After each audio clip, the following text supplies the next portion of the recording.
lugar a dudas que el plebiscito del pasado 25 de octubre movió todas las piezas del escenario político, porque si bien era esperable un resultado como el que se logró, tal vez no era esperable la contundencia de los votos que obtuvo cada una de las opciones, de cómo se está rearmando este mapa político. Vamos a conversar a partir de ahora con Marcos Moreno, cientista político, decano además de la Facultad de Ciencias Políticas de la Universidad Central. Marcos, muchas gracias por esta conversación con CNN Chile, bienvenido. Hola Matilde, ¿cómo estás? Buenas tardes. Muy bien, viendo este escenario y viendo las promesas que se habían hecho pre-plebiscito, porque todo estaba condicionado a lo que iba a pasar el día después del plebiscito, tanto en el gobierno, en el oficialismo, en la oposición, en todos los partidos. Y partiendo por la coalición de gobierno, se dijo en un principio que más allá de estar divididos en las posiciones de apruebo o rechazo, al día siguiente de conocido el resultado del plebiscito, todos iban a estar trabajando por la opción que hubiera ganado. Bueno, llevamos ya varios días después de este plebiscito y eso todavía no ha ocurrido.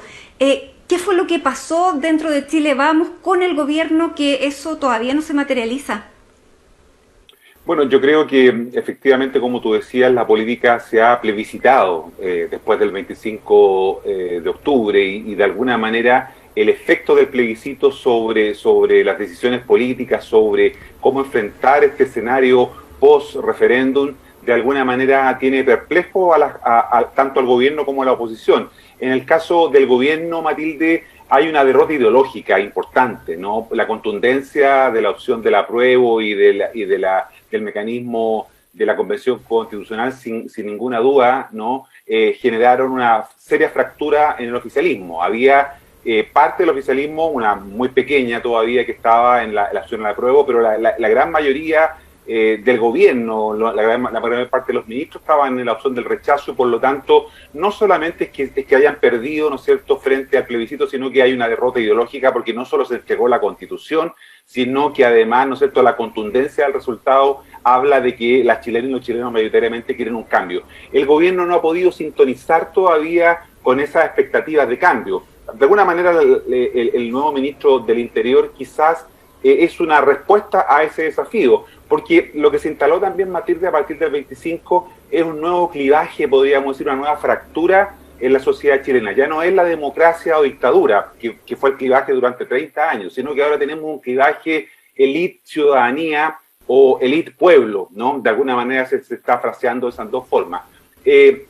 La llegada del exalcalde Delgado de alguna manera busca sintonizar con ese nuevo clivaje que se parece estar instalando en la sociedad chilena. Pero las desavenencias al interior del gobierno, las culpas recíprocas, lo que está pasando con la tramitación del segundo retiro del 10%, siguen tensionando a la coalición oficialista y al gobierno y no le impiden tener claridad respecto de cómo avanzar. Creo que eso es lo que está marcando lo que ocurre hoy día en el oficialismo y está dificultando la acción del gobierno, ¿no? Porque efectivamente el proyecto del segundo retiro al 10% vuelve a retrotraer las cosas al cambio de gabinete anterior. El gabinete que entró hace 100 días atrás y del cual salió hace poco el ministro Pérez, lo que buscaba era mejorar la situación, no solo con la oposición, sino que internamente al interior de la propia coalición. Pero ya vemos parlamentarios que han dicho que van a apoyar el segundo retiro cuando este se vea en la sala la próxima semana o el 18 de noviembre, de la fecha más probable.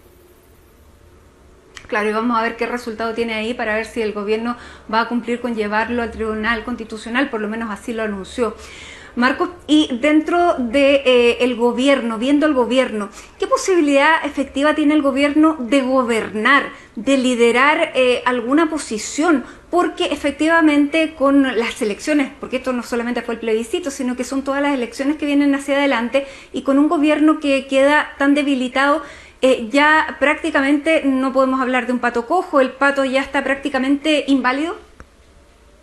Sí, bueno, en realidad el gobierno perdió su proyecto hace un año atrás, el 18 de octubre, para el estallido social del año pasado, ¿no?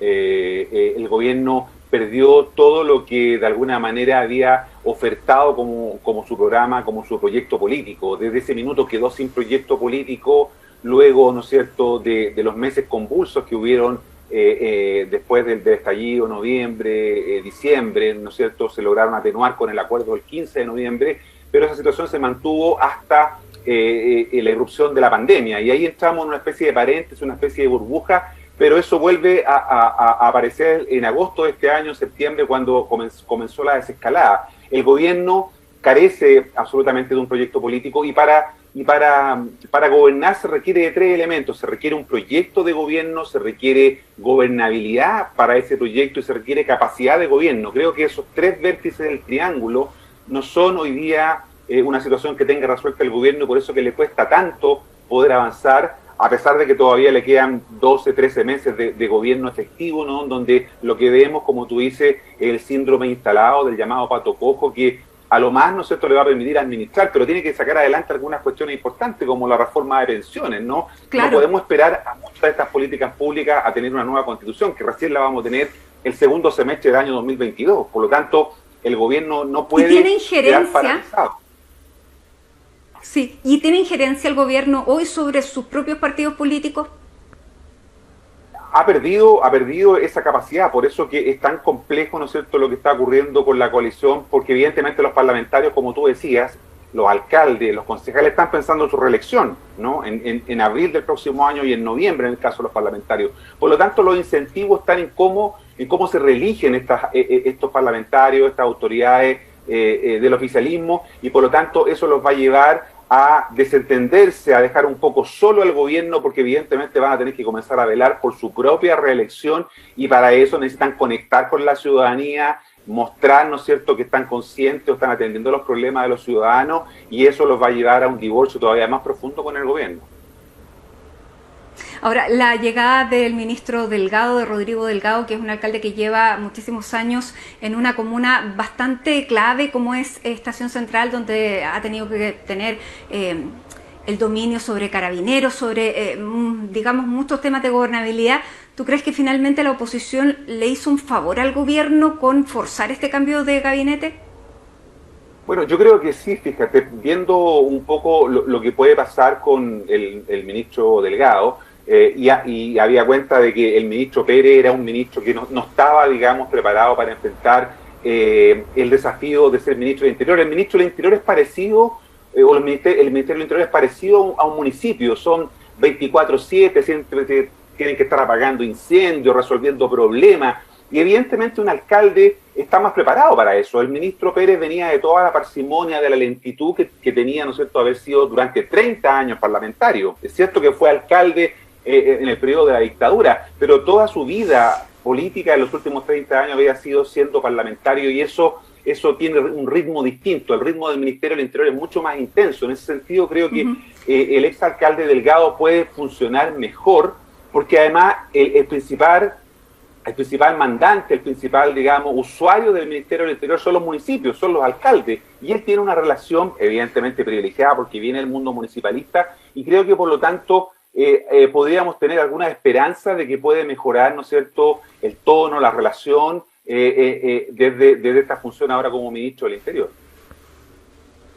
Marcos, vamos rápidamente a la oposición, nos queda poco tiempo, pero la oposición no está mejor, y salvo el liderazgo del alcalde, Daniel Jadwe, que se perfila como el presidenciable que tiene mejor posición en las encuestas, podríamos decir que en la oposición, si bien en el gobierno hay un pato cojo, en la oposición no hay patos.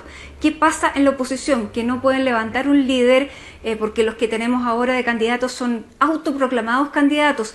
¿Qué pasa con los liderazgos y qué pasa con el proyecto común? Porque si efectivamente no hay una lista única, todo este éxito que parecen haber tenido en el plebiscito podría derrumbarse con la elección de los constituyentes. Exactamente, porque efectivamente el mecanismo para elegir los constituyentes y los parlamentarios, ¿no es cierto?, y todas las nuevas, salvo los alcaldes, es, ¿no es cierto?, un sistema proporcional, en donde si tú llevas muchas listas, evidentemente disminuyes tus posibilidades. Y la oposición en este caso, entonces, no ha sido capaz de generar una alternativa de gobierno, ¿no? Más allá de los liderazgos, que también es un problema. Creo que lo primero es la incapacidad para hacer una alternativa de gobierno, porque ni siquiera han podido articular adecuadamente, ¿no es cierto?, un pacto electoral, una estrategia electoral para poder enfrentar estos desafíos, los de abril, como tú dices, la elección constituyente, que según las últimas encuestas muestra que es la opinión más importante para las personas, incluso más que la de gobernador, la de alcalde o la de concejales, ¿no? Es la elección más importante, y ahí hemos visto una división que está dando cuenta de la dificultad que va a tener las oposiciones para poder articular un acuerdo, ¿no? El plazo vence el 11 de enero, es cierto, todavía quedan algunas semanas por delante, pero no parece avisorarse esa posibilidad, porque recordemos que para la elección de alcaldes, concejales y gobernadores no lograron un acuerdo. De hecho, el 29 de noviembre tenemos primarias en las oposiciones, en las distintas oposiciones, así como en el oficialismo, y eso da cuenta, ¿no es cierto?, de la división. Creo que la falta de un proyecto, de ser alternativa de gobierno, como tú dices, la falta de renovación de liderazgo es un tema que está afectando también a la oposición, tanto como el gobierno. Esperemos que esto no sea un juego de suma cero, porque en realidad el que pierde es el país, y lo que requerimos, ¿no es cierto?, es que tanto gobierno como oposición jueguen su función, hagan su rol para poder sacar adelante el país en el actual contexto en que hoy día estamos. Marcos Moreno, muchísimas gracias por haber conversado con CNN Chile sobre este escenario político que aparece luego del plebiscito, que tal vez algunos no esperaban. Decano de la Facultad entonces de Ciencia Política de la Universidad Central. Muchísimas gracias, Marco, por esta conversación. Chao, Matilde, gracias a ti.